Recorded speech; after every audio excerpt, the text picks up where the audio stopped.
Eagle E-Type Review. A classic car developed with the benefit of hindsight. That's perhaps the best way to describe how Eagle reinvents the Jaguar E-Type for the modern era. Fancy one? Well, the options Eagle offer a prospective buyer is incredible. Fancy an original Jaguar E-Type?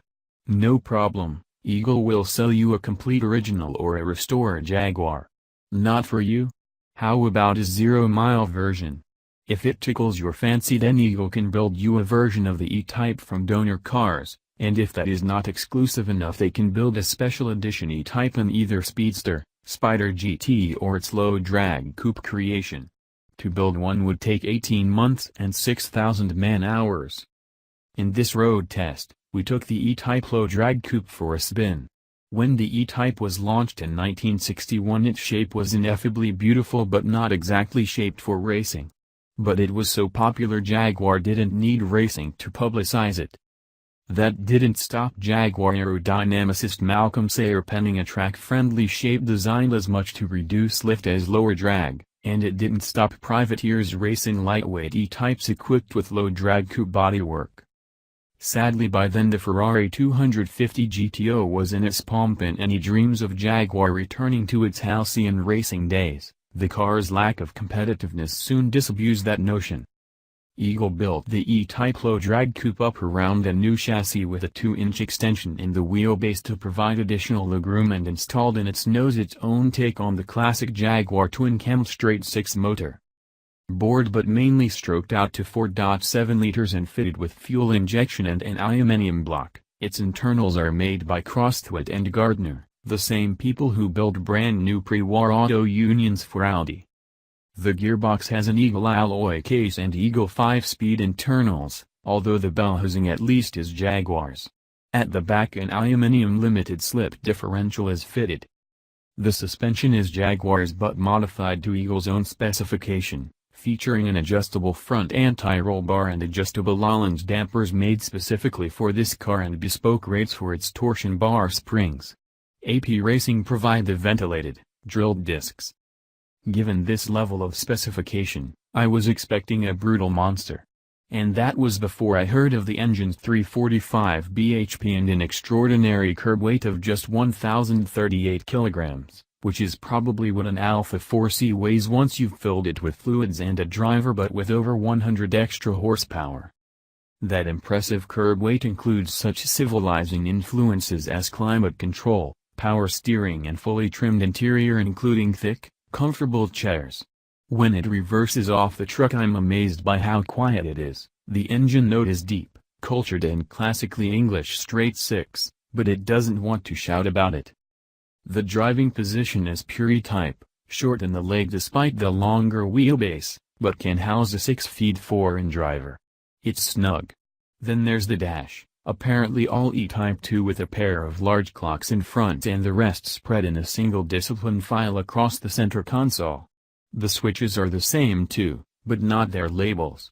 One even says climate. First engages with a solid, mechanical thunk. The car may only weigh a ton, but this transmission feels strong enough to change the rotation of the earth. Good. The clutch is heavy but gentle. There's no hop or stagger as we draw away. It's all elegant, E-Type elegant. But this isn't. As the test track opens out and the individual throttle bodies open up, the Eagle takes swing and flies.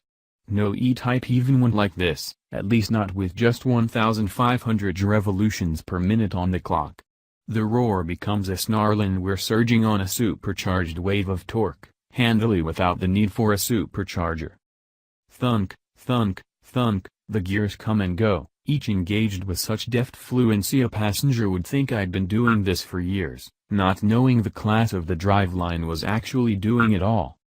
The Jaguar engine is still relatively new, so I only use 4,500 revolutions per minute, but that's just 500 revolutions per minute short of the red line and all you'll ever need.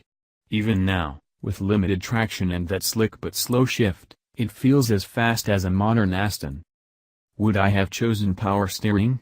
Probably not. With that alloy engine and alloy panels, there's not much weight over the nose, but it's hard to be unimpressed by the lucidity of the messages it sends through the wooden-rimmed gnarly wheel. The only item of equipment that doesn't look born to be in an E-Type. On modern rubber and with the dampers doing their finest, there's grip of a kind no owner of a normal E-Type would recognize. But when it's finally exhausted, it's the front that slides first. But there's a little too much understeer, and while the car will tighten its line nicely on liftoff, oversteer needs provoking. I mentioned this to Eagle's general manager, who dives under the car to wind another 10 clicks onto the rear Allens. Try that. So we do, and at once there's a little less understeer and it no longer needs to be kicked into a drift, a small lift and a smaller prod, and it slides beautifully. One notch off the front roll bar would probably balance it completely, but this car is so new Eagle has not yet had time to set it up. But that's the thing, ask me how it handles and I'll ask you how you want it to handle. I'd set mine to drift and drift some more. But others would sooner waft, and this is the Eagle's real secret. It may look shaped by the wind and could drop most things short of a 911 turbo in a straight line, but if you just want to park it in fifth and cruise, that's just fine by the Low Drag Coupe. The ride quality is remarkable, and even at the 120 miles per hour it'll show on any short straight. It's quiet enough for conversation. Not that you'd want to talk, or even have company. Eagle says this is a car that two people can use for touring Europe or the West Coast, and I'm sure they could. For me, however, it is a car in which to be entirely alone with your thoughts, that engine, the gear shift and its supple, indulgent and sensitive chassis. Don't ask if it's worth the £650,000 or so its owner will pay for it, because to him it is, and as it's the only one, his is the only opinion who counts. If customers want them, Eagle will make more, but don't expect production to amount to more than a handful at most. Knowing Eagle and its standards, this was a car I had expected to like. But in fact I found myself adoring it, and as I wound my way home I wondered why. I concluded it was the E-Type they'd have made at the time if only they'd known how.